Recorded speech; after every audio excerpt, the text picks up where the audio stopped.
ఒక వ్యక్తి ధరించే వస్త్రాలు వారి అధికారాన్ని, వారి బాధ్యతను తెలియజేస్తాయి. కానీ సాక్షాత్తు దేవుడే ఒక వ్యక్తి కోసం వస్త్రాలను డిజైన్ చేస్తే అవి ఎలా ఉంటాయి? బంగారు తీగలు, విలువైన రత్నాలు, చిత్ర విచిత్రమైన రంగులు. వినటానికే అద్భుతంగా ఉంది కదా! ఇవాళ మనం బైబిల్ చరిత్రలోనే అత్యంత కీలకమైన ఘట్టం గురించి మాట్లాడుకోబోతున్నాం. ఇజ్రాయేలీల మొట్టమొదటి ప్రధాన యాజకుడు అహరోను మరియు అతని కుమారుల ప్రతిష్టా కార్యక్రమం. దేవుడు స్వయంగా మోషేకు ఇచ్చిన ఇన్స్ట్రక్షన్స్ ఏమిటి? ఆ వస్త్రాల వెనుక ఉన్న పరమార్థం ఏమిటి? యాజకులు ఆ పవిత్ర స్థలంలోకి వెళ్ళేటప్పుడు ఎందుకు భయపడేవారు? Let's dive in. నిర్గమకాండము 28వ అధ్యాయంలో దేవుడు మోషేతో ఒక మాట అంటాడు. నీ సహోదరుడైన అహరోనును అతని కుమారులను యాజకత్వం చేయడానికి నా యొద్దకు పిలిపించు. కేవలం పిలిపించడం మాత్రమే కాదు, వారికి అలంకారమును ఘనతయు కలుగునట్లు ప్రతిష్ఠిత వస్త్రములను కుట్టమని చెప్తాడు. ఇక్కడ ఒక ఇంట్రెస్టింగ్ పాయింట్ ఉంది. ఈ వస్త్రాలు కుట్టడానికి దేవుడు ఎవరిని పడితే వారిని తీసుకోలేదు. జ్ఞానాత్మతో నింపబడిన వివేక హృదయులనే ఎంచుకున్నాడు. అంటే అది సామాన్యమైన టైలరింగ్ కాదు, అది ఒక దైవిక కళాఖండం. సరే, ఇప్పుడు ఆ వస్త్రాలు ఎలా ఉండేవో చూద్దాం. ఇందులో ప్రధానంగా 6 భాగాలు ఉన్నాయి. ఒకటి ఎఫోదు. ఇది బంగారు తీగలు, నీల ధూమ్ర రక్త వర్ణాల నూలుతో చేసిన ఒక పై కోటు లాంటిది. దీని భుజాల మీద 2 లేత పచ్చ రత్నాలు ఉండేవి. వాటి మీద 12 గోత్రాల పేర్లు చెక్కబడి ఉండేవి. అంటే యాజకుడు దేవుని దగ్గరకు వెళ్ళేటప్పుడు ప్రజల భారాన్ని తన భుజాల మీద మోస్తున్నాడన్నమాట. 2 న్యాయ విధాన పతాకం. ఇది అత్యంత విలువైనది. ఇందులో 12 రకాల రత్నాలు ఉంటాయి.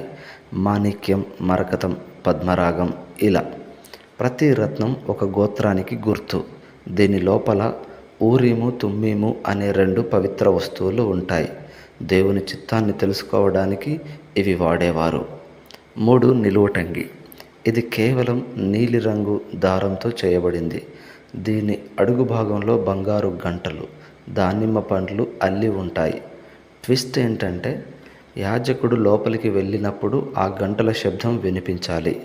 శబ్దం ఆగిపోయిందంటే లోపల ఏదో తప్పు జరిగిందని, యాజకుడు మరణించాడని అర్థం. 4 పాగా మరియు బంగారు రేకు. తల మీద ఉండే పాగాకు ముందు భాగంలో ఒక బంగారు రేకు ఉంటుంది. దాని మీద యెహోవా పరిశుద్ధుడు అని రాసి ఉంటుంది.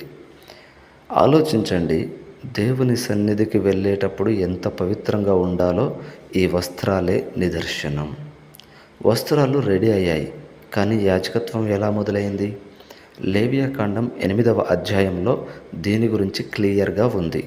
అహరోనును అతని కుమారులను నీళ్లతో కడిగి ఆ వస్త్రాలు ధరింపచేసి మోషే వారి తల మీద అభిషేక తైలం పోశాడు.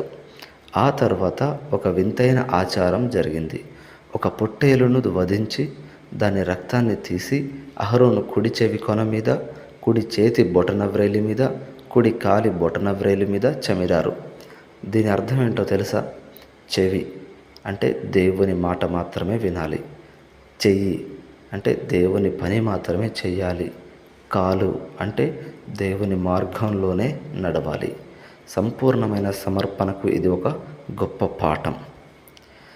లేవియాకాండం 10వ అధ్యాయంలో దేవుడు ఒక కఠినమైన రూల్ పెట్టాడు. మీరు మందిరంలోకి వచ్చేటప్పుడు ద్రాక్షారసము కానీ మద్యము కానీ త్రాగకూడదు. త్రాగితే చస్తారు. ఎందుకంటే పవిత్రమైన దానికి లౌకికమైన దానికి మధ్య తేడా తెలియాలంటే మనిషి స్పృహలో ఉండాలి. దేవుని సేవ అనేది ఆషామాషి వ్యవహారం కాదు. అహరోను సంతతి వారు తరతరాలుగా ఈ సేవను కొనసాగించారు.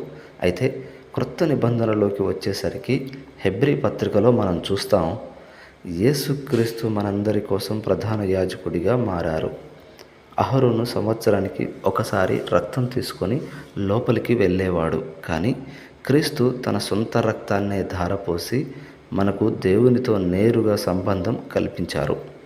మిత్రులారా, అహరోను ధరించిన ఆ వస్త్రాలు, ఆ రత్నాలు అన్నీ దేవుడు మనల్ని ఎంతగా ప్రేమిస్తున్నాడో, మనల్ని ఎంత ఘనంగా చూడాలనుకుంటున్నాడో చూపిస్తాయి. ఈ వీడియో మీకు నచ్చితే లైక్ చేయండి, మీ ఫ్రెండ్స్తో షేర్ చేయండి. మరిన్ని ఇలాంటి బైబిల్ ఇంట్రెస్టింగ్ విషయాల కోసం సబ్స్క్రైబ్ చేయడం మర్చిపోకండి. మళ్ళీ నెక్స్ట్ వీడియోలో కలుద్దాం. Thank you. ఆమేన్.